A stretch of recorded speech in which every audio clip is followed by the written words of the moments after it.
Hello and welcome to Ditching Hourly. I'm Jonathan Stark. Today I'm joined by Joel Miller. Joel is co-owner and project manager at The Sky Floor, a web design and marketing company in the Chicago area. I asked Joel to come on Ditching Hourly to share with you his first experiences using value pricing for project work. Enjoy. Hey Joel, welcome to the show. Hey. Could you start by telling folks a little bit about yourself and what you do? Sure. So I am a web designer primarily.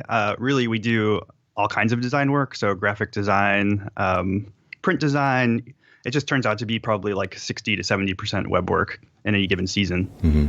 And that's my business is called The Sky Floor, and we work with really any size business. I mean, if someone comes along and they want to use us and we can convince them of the value we provide, then we'll work for them. Excellent. And how do you price your work? Right now, it's still a mixture. I mean, we've been moving slowly towards value pricing, and which is awesome. I mean, there's really no better way to do it. Hourly is just a quagmire, and we're really trying to move out of any contracts that involve hourly work. Yes, believe me, I know. So the reason we ended up jumping on the call is because you had sent in an email where you had this sort of aha moment, or I think you used the word epiphany. Could you talk about that? Right. So we've been slowly moving towards value pricing, but oftentimes we go in and we talk to a client and they really don't understand what value they're even asking for us to provide. So they want a new website, let's say, and to them it's just a commodity, right? They're shopping around. They think they need a new site because maybe someone like the president said, we need a new website. It hasn't been done in long enough. Mm-hmm. And they really don't even understand what their website's doing for their business. Is it driving leads? Is it, even if it has e-commerce, a lot of times it seems like people don't understand exactly how it behaves and what the real value is on a day-to-day basis. And so as I was reading, I was thinking, how do I have the why conversation when they don't even understand the value that they're asking for? Right. They don't even understand what the property means for them. And I realized that we can turn that process into a consulting phase where we help them define the value. We use the tools that we have to look at what the website's doing, how it's performing, where leads are coming from, and really actually get into the details of how it impacts their business. And then we can take that and set ourselves up to be the experts for the next stage, but also provide something and get paid along the way. Yeah, absolutely. So that's one of the funny things about hourly. One of the things that really scares me about it is that someone can come to you and say, hey, we need a website refresh. It's been since the 90s. We haven't done anything. It looks really old. Could we understand that you're a web developer. One of our friends referred us to you, and can you give us, and what's your hourly rate? Right. And most people just jump on that and say whatever their hourly rate is. And then the client's like, okay, great. Can you send us an estimate? And right. So now we're already down this path of talking about money and putting together an estimate. And we think it's going to be whatever, 100 hours. And no one's ever discussed why you're doing it, what right. the goal is. A refresh, that's not a very specific goal. Are you trying to maybe attract a different clientele? What's wrong with the current web? So why not just leave it the way it is? Really? Right. I mean, yes, we can both see that it looks dated, but what problem is that causing? We're all just assuming there's a problem, and I might be assuming a different problem than you're assuming. So if I go in trying to fix the wrong thing because we haven't discussed what it was and just make it look pretty, at the end of the project, there's a pretty safe bet that the client, that no specific goal has been achieved because there wasn't one, at least an agreed upon one. And if the one that the developer or the designer feels that they're trying to reach is not the one that the client subconsciously wanted to reach, then the client's not going to be happy. Right. Oh, yeah. And it doesn't matter if you're just the world's best genius at estimating hours, you're going to be wrong. You're going to be wrong to a certain amount. And then you get into that cycle of, well, what are you really doing? Why did this take longer? And just trying to like guess on an amount of hours. I mean, you can overquote on the hours, but then you're kind of heading towards some sort of lame or bad version of value pricing. Exactly. Yep. You might as well at that point just take a look. What does this project actually mean for the company or for the business? And how can I achieve that goal? And what's that worth to you? Right. How are we going to measure progress toward that goal? Right. How big of a goal is that? Is it a big deal? If it's not a big deal, it's probably not a good fit. Right. And oh, by the way, when you get to what you think is the end of the project, if the goal that their unstated or subconscious goal hasn't been reached, that's when scope starts creeping, because now all of a sudden they're micromanaging you and saying, well, can you get the logo bigger or make the black a little blacker, or, do this and do that. And they start trying to mush around your beautiful piece of art.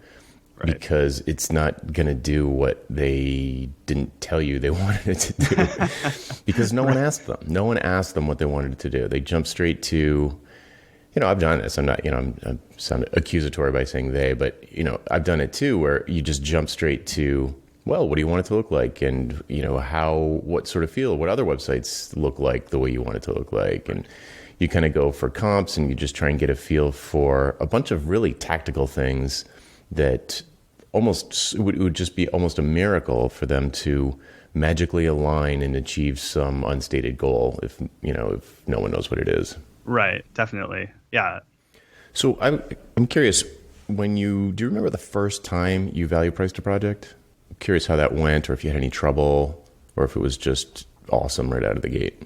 I think the only trouble is personal, really. I mean, there's this moment where you just sort of feel like, is this going to work? Because you're so used to doing it the other way. And you think, I think we sort of grow up, I don't know if it's an American thing or just a worldwide thing, but we grow up associating our time with money and how much that is. Because if you have any other jobs, you work for someone, they hire you, you get $9.25 an hour or whatever it is. Yeah. And so you think this is just how it works. The cool thing about working for myself is I can charge $50 an hour.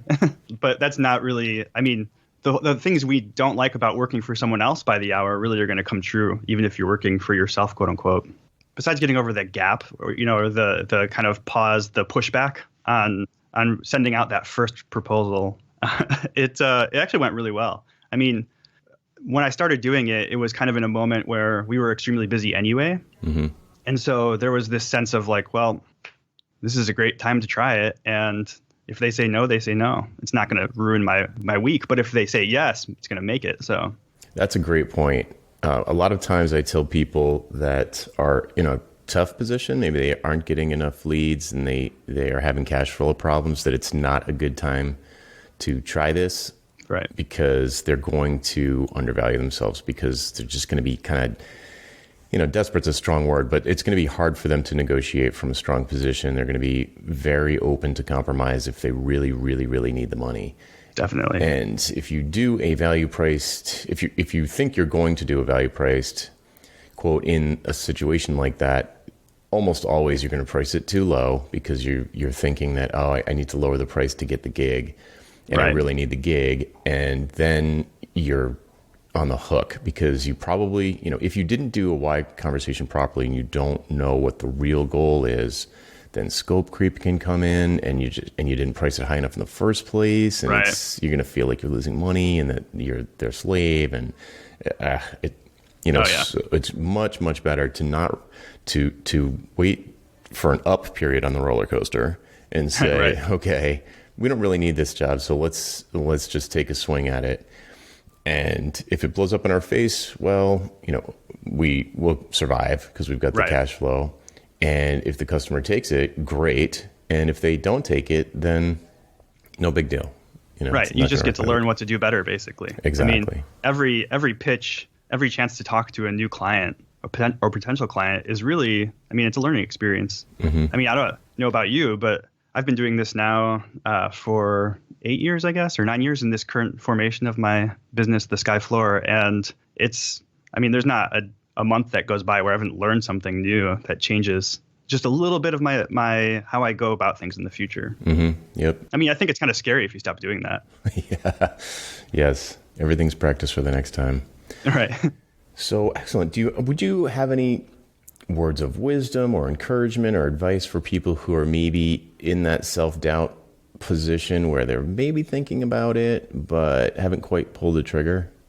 I mean, advice I would give to someone who's kind of in that beginning stage of wondering if they should do this, and they're kind of doubting, is this going to work? I would actually say try it on a new client, because then you don't have to teach someone anything new about what you're doing, and they probably won't be completely thrown off guard. Mm-hmm. I mean, that's just personal experience from our stories, and also just swing. I mean, give it a shot.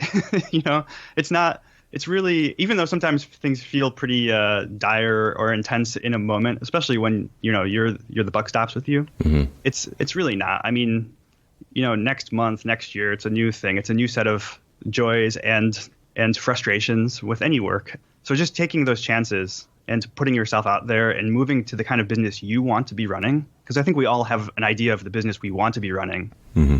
But there's various roadblocks personally and externally that prevent us from doing it. But start making moves towards that. Excellent.